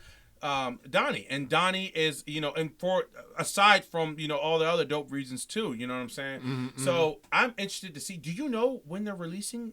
I don't know. It's so inconspicuous right now. Yeah, I know that. And I feel like everybody's kind of in flux with COVID. I think a lot of just businesses in general are kind of just in a holding pattern of sorts. Cause I was waiting for updates and I didn't see anything, but I gotta do my research, man. Yeah. But no, it's awesome, man. We're gonna wrap it up soon. It's such a pleasure, man. Like this, these are my homies. You guys just got a quick peek at our world. This is what we do when you guys aren't here, man. So this what this is all supposed to be about. So I'm glad you guys really got to check this out, and you're gonna get more from this guy in the corner in a bit soon, man. And Kevin will be back soon too. Yeah. Now, but I do want to finish it off though with just what we felt in general the theme was. I think that we both kind of brushed over it already as far as them finding themselves. Yeah. And I'm just going to end it with, hold on, I know I wrote it down here. Which one's the only one? But Super Shredder killed them. Hold, bear with me. Bear with me. Fire extinguishers put them to sleep. We see what they were defeating. I felt like they were defeating versions of themselves. I know I probably keep saying these guys' names wrong. The Snapping Turtle and the Wolf. Yeah. They are a weaponized evil version of what they could have been, right? Like if Splinter was an evil rat, or if their masters or whatever, well, if they learned from the wrong person, they could be like these guns. These innocent babies are basically being pointed at to like wreck the world, right? So you got that, and then you have Shredder, who wants to defeat them just off of vengeance, just off of the strength. And he uses the Ooze to become Super Shredder. And even though it's kind of corny, he destroys himself when he becomes Super Shredder. They didn't do a damn thing. Yeah. So maybe that thing that is the Teenage Mutant Ninja Turtles is probably just as campy as any Saturday morning cartoon, right? Yeah. But it's just that super cool thing about them is that who you are and all of your weird ass Teenage Mutant Ninja Turtle-esqueness. Yeah. All the camp and all the ninja rapping and in all of the losing your sewer and all of the losing Splinter and in all of the April changing into a brunette, right? And but no, honestly, in the dealing with the wolf and the snapping turtle, and thinking your biggest win was actually a loss. He's right back here, right? Yeah. In all of that, in the midst of all of that, it's you guys being together, being who you are, and loving that. Yeah. That's what we all are aiming for, right? Yeah, and it's interesting because I didn't look at it that way, but hearing that it's kind of beautiful because I'm watching it as I'm picking all these things and but you're right though. And what's interesting to piggyback off that is take the Ooze for example. Donnie was like, I always thought we were special. I thought this, I thought that, man. But it's interesting because the very thing that made them who they were, which actually shows how special they were, when in the other hands and when other people try to manipulate it, whenever other people try to do it, try to do something with it, it never turns out to be as unique as they are. So it's circumstances that have made you who you are. It might seem like it's on paper just an accident, but it's actually a true unique situation to who you are and really becoming of themselves. And even with Splinter at the end, he's the dad. He's just trying to tell him what to do and everything. And just although he's not wrong about anything he's saying to them, he still realizes that they're going to have to be their own men. Right. That they're going to do their own way. Right. And that they're going to choose and make their own decisions. So when even at the end, he's like, I'm going to reprimand you for being seen and doing everything I told you not to. Right. But I'm also going to laugh at it and I'm going to smile with it because I know that my boys are okay. I made another funny. And then the music at the end too was so dope. Oh my gosh. It's beautiful, man. Well, that's a perfect way to go out, man. Again, Turtle power, my man. Turtle power, brother. Turtle power, man. This was awesome. Yeah, Thank you for having me, man. Of course, Thank you for having me. What a blessing, man. Thank you guys so much for checking us out now, all right? This is Kevin Saunders, actor. You can check out his work. You can IMDb him and see everything that he's been in because he's honestly been in a bunch of stuff. Most recently, though, Kung Pao Corpse is... Well, I can't tell you that they're going to be at the film festival because you're going to see this like 3 months later. But check out Come Pow Corpse by Zach Burkett. That's where you can check out his most recent performance. You're going to see him in my short film, Hobo Jungle, that's going to be coming out next year. We're about to film that soon, man. But more than anything, man, honestly, I really think that when, we see auditions, I see actors all the time. I've rapped and I saw performers perform myself. I do improv and stuff. Yeah. What the one quality that I appreciate so much out of an actor is just how they can just be so dismissive of themselves. I love when somebody can just be so selfless and give themselves to this character. And when we're talking about it and we're talking about the script and stuff, you are just so loyal to the process of what it is that acting is. You train and you do it because you love it. You're not looking for whatever else. Like you're loving it when we're watching it and when we're in this podcast and when we're watching the thing and when we're at the bar. Yeah. And I just and it's like this loving feeling that you have of the craft that makes me want to be a better filmmaker, it makes me want to execute and be that for my talent. It's always a breath of fresh air to see you in your element, man. So thank you so much, boss. And thank you too, man. Because trust me, your passion is invigorating, bro. Like you're always. This man's constantly working, y'all. Like don't. He's selling himself short, man. This man is always working, brother. And I appreciate it. And I appreciate you too, man. And like I said, even just having me on here, bro. I appreciate it. Thank you. Beautiful, guys. All right, that's another episode, guys, of the new Filmosophy. Kevin Saunders, Trey Hill, Zach Burkett. Wow. Peace. Find all our content on thenewfilmosophy.com.